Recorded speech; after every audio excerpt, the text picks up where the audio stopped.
Sveiki visi, sugrįžę į Next Location kanalą.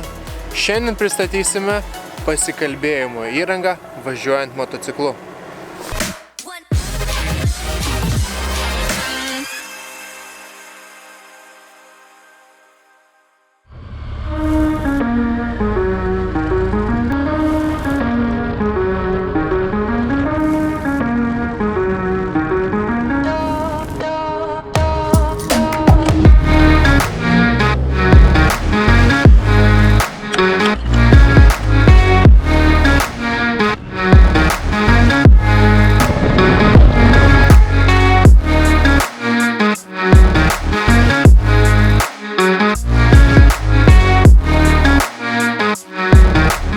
Kam reikalinga šiaip pasikalbėjimo įranga ant motociklo?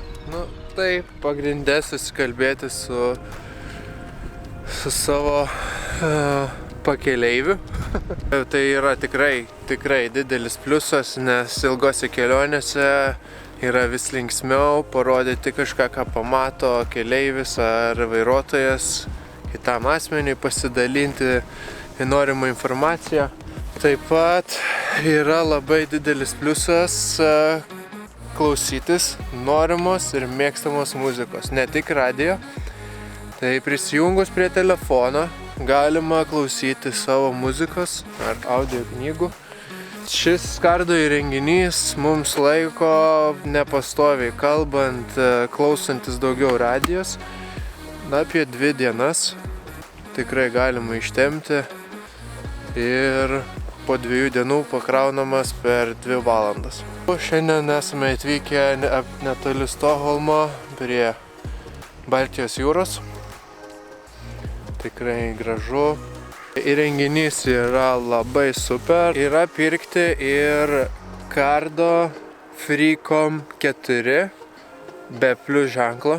Tai pliusas duoda tokį dalyką, kaip galima kalbėti su Cardo ir paprašyti norimų dalykų. Tai kaip pavyzdžiui, Hey Cardo, radio on.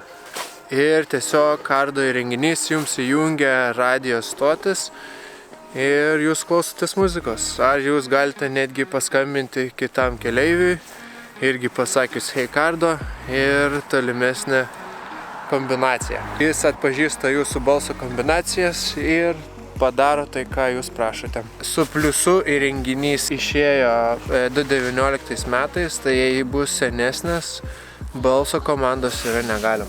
Su šiuo įrenginiu tikrai daugiau galite koncentruotis į savo vairavimą ir nesiblaškyti su rankom. Tai prie šio įrenginio prisijungia 2 ausinės ir mikrofonas. Tai viskas, kas įeina į šalmo vidų. Būtinai reikia atkreipti dėmesį prieš perkant, kokio storio yra ausinės, kurios įsistato į jūsų šalmą. Kai kuriuose šalmuose nėra galimybės įstatyti dėl to, kad jie neturi išpjovos gilesnės.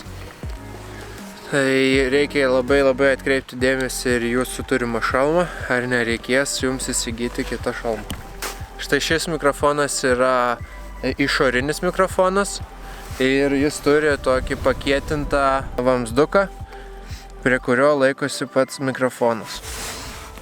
Mano šalmas yra ne atviro stiliaus, tai šalmo viduje prisiklijuoja pats mikrofonas. Pavyzdžiui, dėl garso kokybės Cardo yra pats, kaip čia pažengęs labiausiai, ar kiti irgi yra geri? Nežinau iš tikrųjų dėl garso kokybės kitose įrenginiuose, neišbandžiau prieš perkant šį Cardo įrenginį, bet mane labiausiai sugundė jų bendradarbiavimas su JBL garso sistemų kompanija ir tikrai kokybė šių ausinių yra tikrai labai gera. Kiek šitas įrenginys išlaiko kalbėjimo valandų?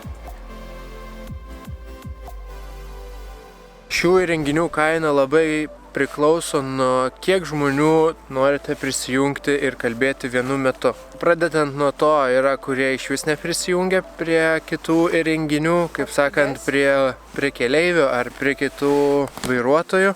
Tai yra patys pigiausi įrenginiai, kur jūs tik tais prisijungiat prie telefono ir kalbatės kaip su laisvų rankų įranga. Sekantis žingsnis tai yra 2 asmenų, kai vairuotojas kalbasi su keleiviu ir galimybė susisiekti yra iki 50 metrų. Tai jei jūs norėsite su šiuo įrenginiu pasikalbėti su kitų vairuotojų, kuris nutolsta 500 metrų ar toliau, tai jūs neturėsite galimybės.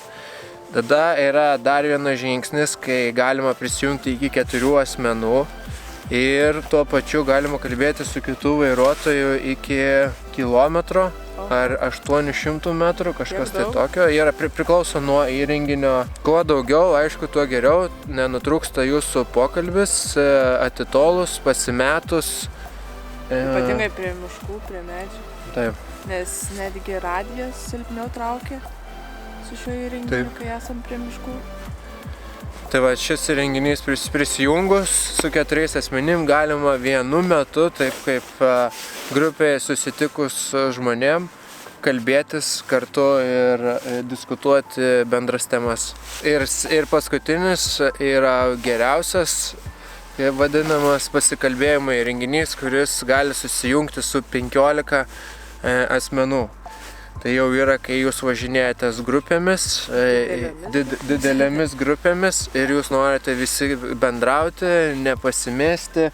Jei pasimetate, ši technologija gali labai greitai susijungti su kitais asmenim ir, sakykime, vienas, jeigu pasitraukia, tai nenutrūkstančiai veikia jūsų pokalbis. Kas įvyksta, jeigu pameti? Ar įmanoma susigrąžinti pagal navigaciją ar kažką? Nėra tokios funkcijos. Nėra tokios funkcijos. Plius yra, sakykime, galimybė, jūs paliekate šalmą bagažinėje, bet jums reikia pasikrauti įrenginį. Tai parodykime, kaip tai yra paprasta padaryti. Štai čia yra gale toks mygtukas, kurį pakėlus įrenginys labai lengvai išsitraukia. Jis yra vandeniui atsparus, taipogi net atjungus. Įrenginys yra tikrai didelis pliusas keliaujant tolimesnėse kelionėse ar važiuojant ir norint pasiklausyti mėgstamos muzikos. Kuom tai skiriasi nuo ausinių? Tiesiog yra žmonių, kurie įsikiša ausinės į ausis ir klausosi taip savo mėgstamos muzikos. Manau, kad labai nepatogu, nes spaudžia šalmus labiau. Tai vienas iš niuansų, taip. Ir dar vienas yra dalykas, kai įsikiša garsą izoliuojančias ausinės į savo ausis, tada žmogus praranda gebėjimą girdėti išorinį garsą. Ir kas atsitinka, gali vairuotojas neišgirsti, kaip mašina atvažiuoja ar dar kas nors ir tiesiog nepastebėti ir labai daug įvyksta va taip avarijų. Bet to Cardo turi tokią funkciją, jei didėja greitis, pats garsas taip pat Didėja. didėja. Taip, tai yra irgi viena iš funkcijų. Manau, kad dauguma įmonių yra tokias sukūrusias, nes jama garsą nuo mikrofono, kiek jums įeina garso į jūsų šalmą. Tai šiek tiek yra prastas dalykas, dėl to, kad į šalmo priekį įeina tikrai daugiau garso nei į ausis ir tokiu atveju pagarsėja daugiau negu jums reikia. Man taip nebuvo. Man buvo. Iš priekį esu, tai man visas pagrindinis tas vėjas tiesiai atsimušo čia per kaklą. Bet šią funkciją galima išjungti. Jo. Prisijungus prie telefono galima reguliuoti įrenginį. Išsisaugoti netgi pačias mylimiausias radijo stotis. Taip. Šiaip yra galimybė su šiuo įrenginiu valdyti telefoną. Tai jeigu jūs turite Google Assistant ar Bixby ar Siri ir norite pasikalbėti, Galima tai padaryti su šiuo įrenginiu ir tada paklausti, koks oras ir jums atsako, koks oras. Jo, galima paskambinti, galima pasakyti, hei Kardo, paskambinkim šitam žmogui. Super duper įrenginys, rekomenduojame visiems, kurie keliaujate, ypač kurie turite ilgesnės keliones. Nereikia sustoti, atsiliepti telefono, galima išgirsti, kas skambina. Su šiuo įrenginiu galima pasakyti, kad pakeliam ragelį ir jis tiesiog jums pakelia ragelį ir jūs šnekatės be jokių rankos judesių. Tiesiog rankos gali būti pastoviai ant vairo ir būti susikoncentravusios vairavimui. Tai yra svarbiausia saugumas. Tai tiek. Tai tiek šį kartą. Prisijungite į bendruomenę. Prenumeruojam. Spaudžiam varpelio mygtuką. Būtinai, kad nepraleistumėte mūsų kitų video. Ir susitinkame kitose video. Ate. Iki.